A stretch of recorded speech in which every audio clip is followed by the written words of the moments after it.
I was following Yoko when she was coming into my office, and one day, actually, Tomi called me and said he has a very dear friend who's in Japan who has a lung cancer, who they have given up, there's nothing left they can do. I'm going to fly this friend of ours to the United States. Can you recommend somebody that I can see? I said sure. I gave him the name of a medical oncologist to go see for the lung cancer.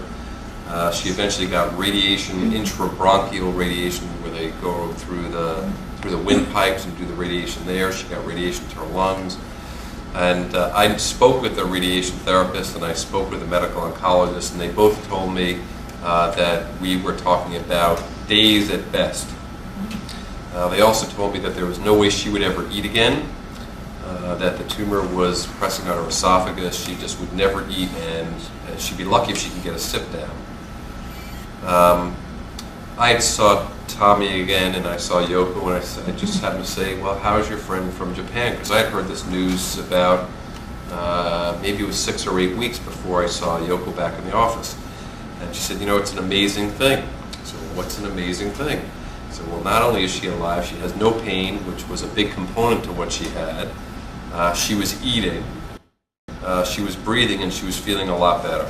And after meeting Master Wu over the course of several occasions, we decided that we were going to embark on a little trial.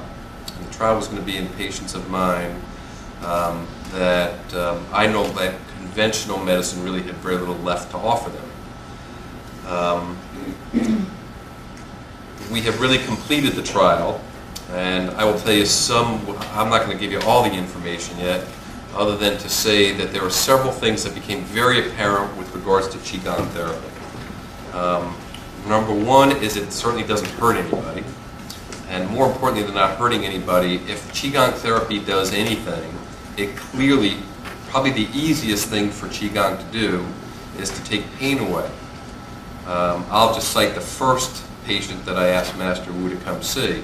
This was a young woman in her late 30s or early 40s with end-stage cervical cancer that had involved all of her nerve roots, that was into her bone, that she had really severe pain. She came in with kidney failure, and she had failed radiation therapy, she had failed chemotherapy, and we had decided that we were not going to do any more therapy. She was really here for comfort measures. I spoke with the family and I asked them, I said, I have nothing left to offer. Would you be interested in having Master Wu came? We spoke a little bit, sure enough, Master Wu came. This was a patient who was bedridden and couldn't get out of bed. She hadn't eaten for days, she was markedly dehydrated, and on very large doses of morphine going by IV. Within about an hour of the first treatment, I got a call from the nurse, and the patient said that she wanted her pain medicine decreased because she's not having any pain. I said, well, decrease the pain medication. As long as she doesn't want the pain medication, I don't have a problem. And lo and behold, I came in the next morning. This is a lady who had been on this for now weeks, pain medication. I came in the next morning, she was off all morphine. I have no idea what Master Wu did, by the way, but her pain was gone. The other thing that I was amazed with was that she was starting to drink, she actually was starting to eat, and asked to get out of the bed. Her kidney failure also started to turn around, and she started making urine. She hadn't made urine for days. And of the first group of patients that we have looked at, I have, in all due fairness to Master Wu, given him some major challenges because they've all been patients with end-stage cancer that have multiple other problems.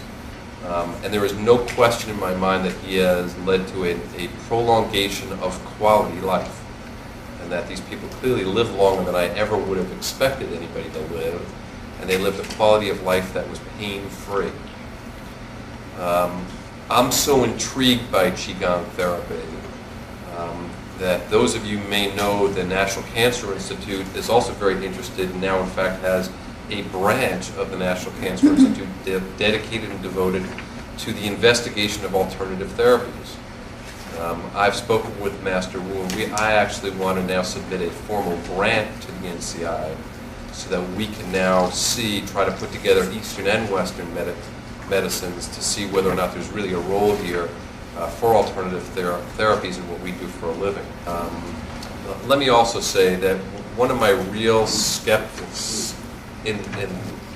behind me have always wanted to make sure before anything else was done and before I got involved with any trial of any alternative therapy was I wanted to make sure that we were all in it for the same thing. There's a lot of alternative medicine out there that is really hocus pocus. A lot of it is nothing but money-making opportunities. It takes advantage of people and does nothing. And one of my real concerns before I started doing anything is I wanted to make sure that there was a sincerity in what was going on. There is no question in my mind that Master Wu and everybody that he surrounds himself with are of the most impeccable character, quality. Those of you that will ever get a chance to sit down and talk with Master Wu, I think you will find him to be an incredibly brilliant man who is multi-talented. Anna knows some of his talents musically. I said to Anna today, I said, you know, I started talking about 16th century English history with him, and I was amazed at the breadth of his knowledge about a subject that, for somebody who grew up in China and obviously didn't have a lot of access to a lot of things, I was amazed at the breadth of this man's knowledge. There are things every time I meet